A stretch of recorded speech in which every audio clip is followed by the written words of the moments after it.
शुक्लाम्बरधरं विष्णुं शशिवर्णं चतुर्भुजं प्रसन्नवदनं ध्यायेत् సర్వవిఘ్నోపశాంతయే. కార్తీక పురాణము 1వ అధ్యాయము. వశిష్ఠముని జనక మహారాజుకు కార్తీక మాస విశిష్టతను వివరించుట. మహాజ్ఞాన సంపన్నులు తపోనిష్ఠులైన ఋషులకు మునులకు నిలయము పుణ్యప్రదమైన నైమిషారణ్యము. భారతదేశమునందున్న ఈ నైమిషారణ్యము రకరకములైన పళ్ళు, కాయలు, పువ్వులతో నిండియున్న వృక్షాలు, చెట్లు, లతలతో అలరారుతుంటుంది. ఆ అరణ్యంలో నివసించే చిలుకలు, గోరువంకలు, చక్రవాకములు, హంసలు, మయూరాలు వాటి విన్యాసాలతో మనసుకి ఎంతో ఆహ్లాదాన్ని కలిగిస్తుంటాయి. దానికి తోడు సహజ వైరం కలిగిన పశుపక్షాది మృగాలు కూడా తమ సహజ వైరాన్ని వదిలిపెట్టి పరస్పరం స్నేహాధారాలతో కలిసిమెలిసి తిరుగాడుతుంటాయి. అవడానికి అరణ్యమే అయినా యజ్ఞయాగాది క్రతువులతోనూ, పురాణ ఇతిహాస ప్రవచనాలతోనూ, వేదాంగాది చర్చలతోనూ నిండి పరమ పవిత్రమై భూలోకంలోని స్వర్గమేమో అనిపిస్తుంది. అంతటి మహోన్నతమైన ఋషి వాటికలో సుప్రసిద్ధుడైన వాడు సూతమహర్షి. సూతమహర్షి వేదాంగ విజ్ఞానగణుడు, పురాణేతిహాస ప్రవచనకర్త, భూత భవిష్య వర్తమానాలను తెలిసిన మహాజ్ఞాని. తనకు గల మధుర మంజుల వచో సామర్థ్యంతో వేదధర్మాలను, వేద విజ్ఞానాన్ని సవిస్తారంగా వివరించి చెప్పగల మహామేధావి. సాక్షాత్తు భగవత్స్వరూపుడైన మహానీయుని వలనే నైమిషారణ్యం పరమ పవిత్రమై సకల విజ్ఞాన క్షేత్రమై మానవధర్మ ప్రబోధకమై ప్రకాశిస్తున్నది. ఒకానొక నాడు నైమిషారణ్యంలోని ఋషులంతా సూతమహర్షి దగ్గరకు వచ్చారు. తన వద్దకు వచ్చిన మహర్షులందరినీ సూతుడు గౌరవించి కూర్చోబెట్టి, అందరూ ఒకేసారి వచ్చిన కారణమేమిటి అని ప్రశ్నించాడు. వచ్చిన వారిలో ఒకడైన ఋషులందరికీ నాయకుడైన శౌనకుడు సూతమహర్షికి నమస్కరించి, మీ కారణంగానే మేమంతా సమస్త వేద విజ్ఞాన సంపన్నులమై, కర్మాధర్మాచరణ ప్రవర్తకులమై, యజ్ఞ యాగాది జప తపోనిష్ఠులమై వృద్ధి పొందుతున్నాము. మీ చేత కార్తీక మాస మహత్యమును చెప్పించుకుని వినాలని వచ్చాము. కార్తీక మాసము హరిహరులిద్దరికీ పరమప్రీతికరమైనది. ఈ మాసంలోని 30 రోజులు పరమ పవిత్రమైన పర్వదినాలే. ఈ మాసంలో చేసిన స్నాన, జప, తప, దానాలకు అపారమైన ఫలసిద్ధి లభిస్తుందని విన్నాము. అంతటి విశిష్టమైన కార్తీక మాస వైభవాన్నంతటినీ సమస్త విశేషాలతో సవివరంగా వినిపించి మమ్మల్ని కృతార్థులను చేయవలసింది అని సవినయంగా ప్రార్థించాడు. సూతుడు, మునిజన శ్రేష్ఠులారా, మీ కోరిక పరమామోదకరము. మీరన్నట్లే కార్తీక మాసము అత్యంత పుణ్యప్రదమైనది.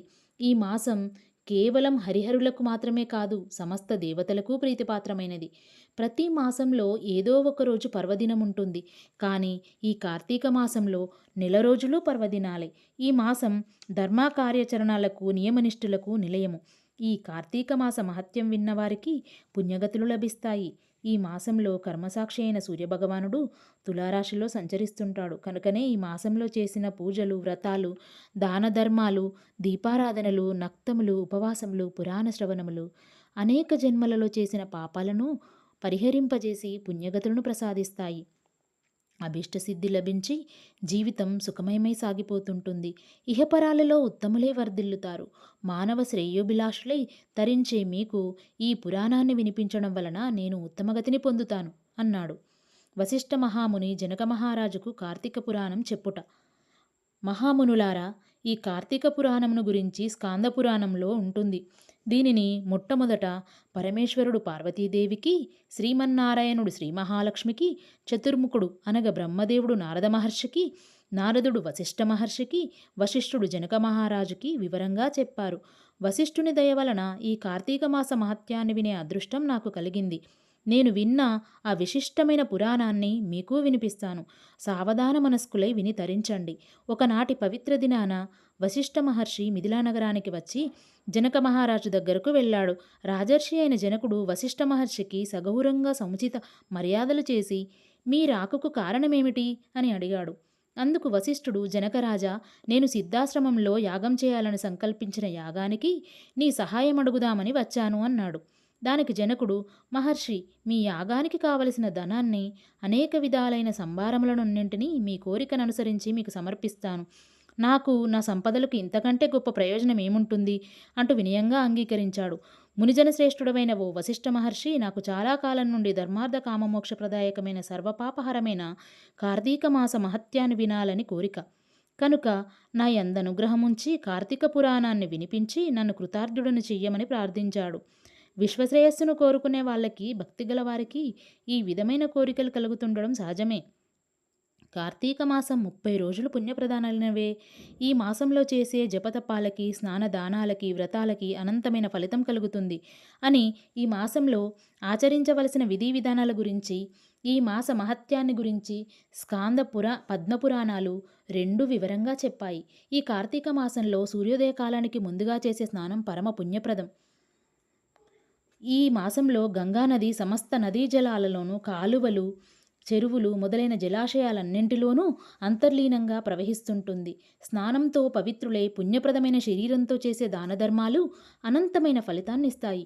ఈ మాసంలో చేసే పితృకార్యాలు, పితృకర్మలు 7 తరాల వరకు పుణ్యగతులను కలిగిస్తాయి. ఈ కార్తీక స్నాన వ్రతాదులను ఆచరించడానికి స్త్రీలు, పురుషులు, బాలురు, యువకులు వార్ధక్యములతో తేడాలేవీ లేకుండా ఏ వయసు వారైనా, ఏ జాతి వారైనా స్నాన దాన జప తపాదులు చేసి తరించే ప్రయత్నం చేయవచ్చు. జనక మహారాజా, ఈ కార్తీక మాసానికి అధిపతి దామోదరుడు కనుక దామోదరుని పూజ, కేదారేశ్వర వ్రతములను ఈ కార్తీక మాసంలో ఆచరించడం వలన శివకేశవులిద్దరి అనుగ్రహం అపారంగా లభిస్తుంది. జలరాశులన్నింటిలోనూ అంతర్లీనంగా ఉన్న గంగాదేవి అనుగ్రహము లభిస్తుంది. సూర్యోదయానికి పూర్వమే చేసే స్నానం ముక్తిప్రదమైనది. మనం కార్తీకంలో చేయవలసిన దాన ధర్మాలు, సంధ్యావందనాది నిత్యకర్మలు, తర్పణాలు, దీపారాధనలు, దీపదానాలు, వనభోజనాలు, సమారాధనలు, సోమవార వ్రతాలు, కార్తీక పూర్ణిమ నోము ఇవన్నీ కేవలం పుణ్యమును ప్రసాదించడం మాత్రమే కాక శరీరానికి తేజస్సును, శక్తిని, మేధస్సును, మనసుకు శాంతిని, స్థిరత్వాన్ని, స్థిమితాన్ని, సంపదలను కూడా కలిగిస్తాయి. భుక్తిముక్తులను ప్రసాదించే ఏకైక మాసం కార్తీక మాసం. ఈ కార్తీక మాసంలో ఏకభుక్తం అనగా ఒక పూట ఉదయం మాత్రమే భోజనం చేసి ఉండడం, నక్తం అనగా ఉదయమంతా ఉపవాసం ఉండి సాయంత్రం నక్షత్ర దర్శనమైన తర్వాత భోజనం చేయడం, సోమవారాలు, పూర్ణిమ, ఏకాదశులు మొదలైన రోజులలో చేసే ఉపవాసాలు మోక్షప్రదాలు. పూర్తిగా ఉపవాసం చేస్తూ సంధ్యా సమయంలో తీర్థప్రసాదాలను స్వీకరించడం, ఉపవాసం చేయడం అనేవి పుణ్యముక్తి ప్రదాలు. వారంతటే వారుగా ఇతరులు పెట్టిన దానిని భుజిస్తూ నిత్యము జపము, తపము, పురాణ పఠనము, దీపారాధన చేయడం, క్షేత్ర సందర్శనం మొదలైన వాటన్నింటినీ భక్తి శ్రద్ధలతో చేయటం ఆరోగ్యదాయకమే కాక మోక్షకారకం కూడా. ఈ దీక్షతో కార్తీక సోమవార వ్రతం చేసే ఫలితం లభిస్తుంది. మొదటి రోజు పారాయణం సమాప్తం.